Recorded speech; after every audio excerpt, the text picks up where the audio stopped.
فيا أيها القاري به متمسكا مجلا له في كل حال مبجلا. بسم الله، الحمد لله، والصلاة والسلام على رسول الله. Assalamu alaikum wa rahmatullahi wa barakatuhu. Great to have you with us in this Tajweed video presentation. Was busy lately in many things at work and at home and also in the musalla in my place.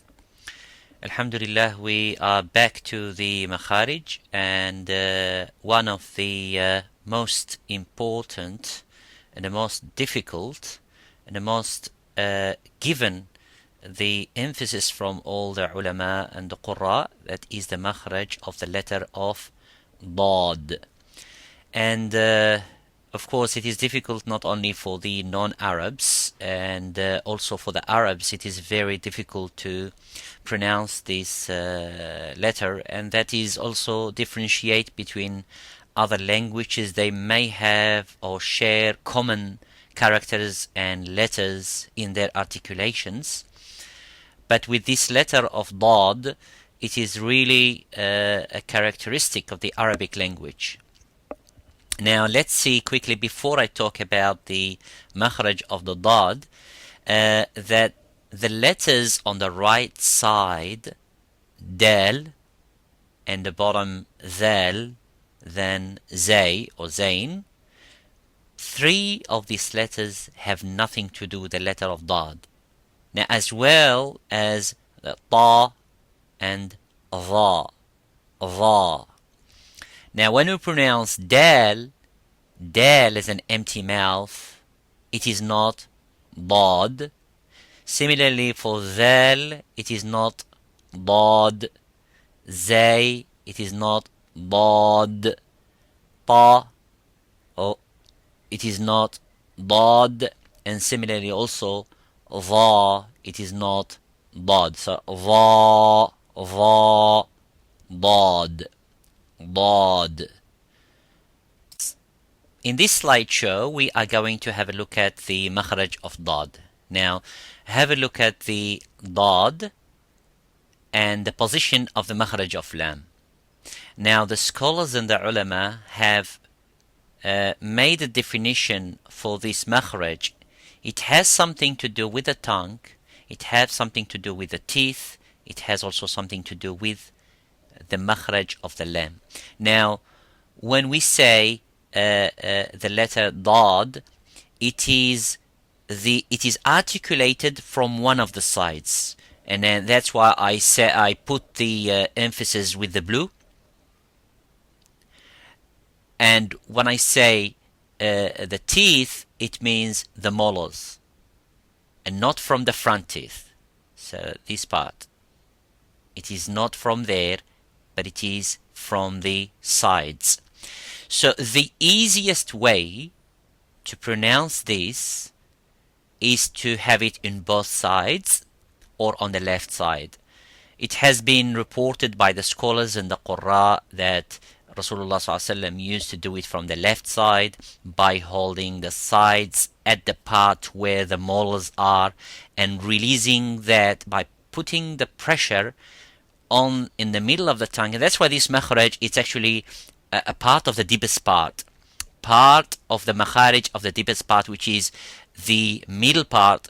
When you say Jim and Sheen and Ya, then straight away the ulama add letter Dad as it is in the middle and not in the front. So this is one of the letters that it's also pronounced and articulated from the middle part of the tongue by putting the pressure in both sides or on one side, probably the left side, and then releasing slightly the tongue towards the front without touching. So up to the makhraj of the lam. Now, where is the makhraj of the lam? We're going to see this later on. But where is the cursor now and the pointing of this arrow? It is the makhraj of the lam there. So you say al. So it put the pressure and it doesn't stop the sound. It has something it's called the rakhawa, which is the flowing of the sound. So it puts the pressure in the middle of the tongue, then releases slightly towards the front, and that's why you cannot say this is dha, as Imam al-Jazari say, mayyiz min al-dha'i. So when you make the sound of the dad, you must differentiate and make it different from the letter dha. Dad is different than dha. So you say waladhalin. You don't say waladhalin, waladha. So you make that sound, put the pressure a little bit on the sides of the tongue, and then release it to the front slightly. Then you can quickly bring the other letter that is supposed to be coming out, and do not pause there. If you pause, then it can make a sakta, which is not acceptable in tajweed. So that's what I was saying, that the letter dad will put slightly pressure and releases so the air can come from the back and goes to the front and produce that sound of dad. And then what is the arrow of the black arrow going from the makhraj of the side, either the edge, holding the edges, both edges, or one side of the edge, which is the left side. That's the easiest one. It has been reported that Umar al-Khattab radiallahu ta'ala anhu has pronounced it and articulated it from the right side, but both sides would be no problem, as long as it sounds like dad and not dal or dha or za. So by putting the pressure, al, so put the pressure at the back of the sides, at the edges and the sides articulated of the tongue, which is not at the front, of course, at the back. So the sides of the molars, then you can articulate that by making. So do not make qalqala by saying ada, wadarib, wada. That's qalqala. And do not make the sound stops. You make shidda, which is not the quality and the attribute, which we're going to have a look at later on, inshallah, in the makharij videos of the letters of dad. So the dad does not have shidda, does not have qalqala. The sounds does not stop completely by saying ad. And it's not like the letter dal, or saying ad.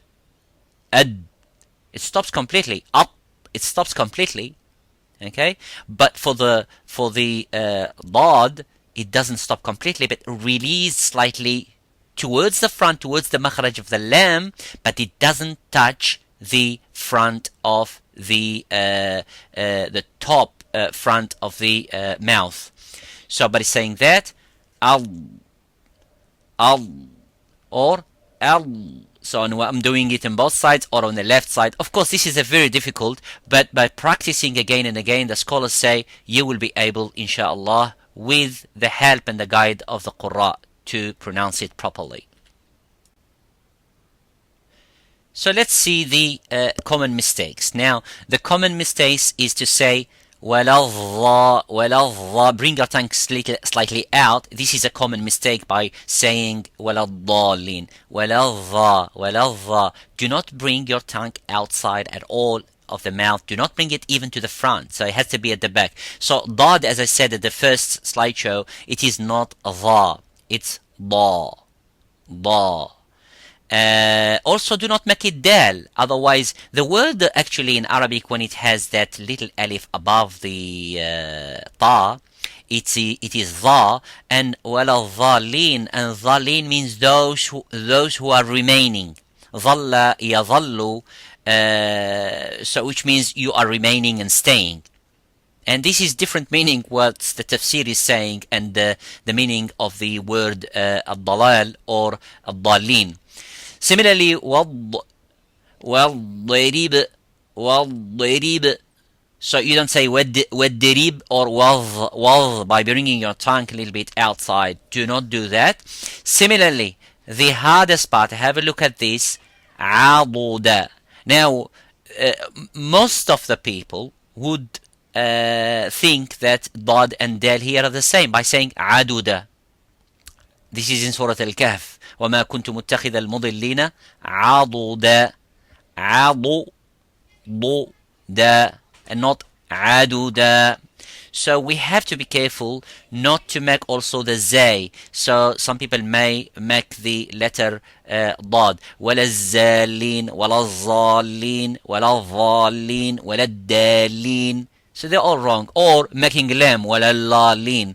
So these are wrong. So to be careful, make that sound pronounced from the edges and the sides of the tongue.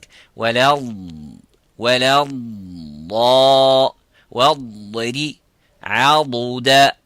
So you will not be able to see the difference unless you sit in front of the qurra and the mashayikh or a teacher, and those who have been practicing again and again along with the qurra and the mashayikh, or those who have ijaza, they will be able to help you with the pronouncing the dad properly. And this is, of course, it differentiates between person to person. A person may be an Arab but will not be able to pronounce it properly, and maybe he will pronounce it different than somebody else. So do not try to sometimes maybe a person we enter try to read the Quran in the prayer, in the salat, and try to emphasize by saying that, and goes away. The concentration will go away, and the devotion will go away. So instead, غير المغضوب and start doing that. This is called al-waswas. Now try to practice this again and again by yourself, and practicing with the Quran and the mashayikh. Then when we come in the prayer, inshallah, will become easy. Otherwise, if a person try to insist and emphasize in the prayer, then it will become a difficult thing, and it may have a defect in the prayer. Barakallahu fikum, jazakumullahu khairan. Assalamu alaikum wa rahmatullahi wa barakatuh. هنيئا مريئا والداك عليهما ملابس أنوار من التاج والحلى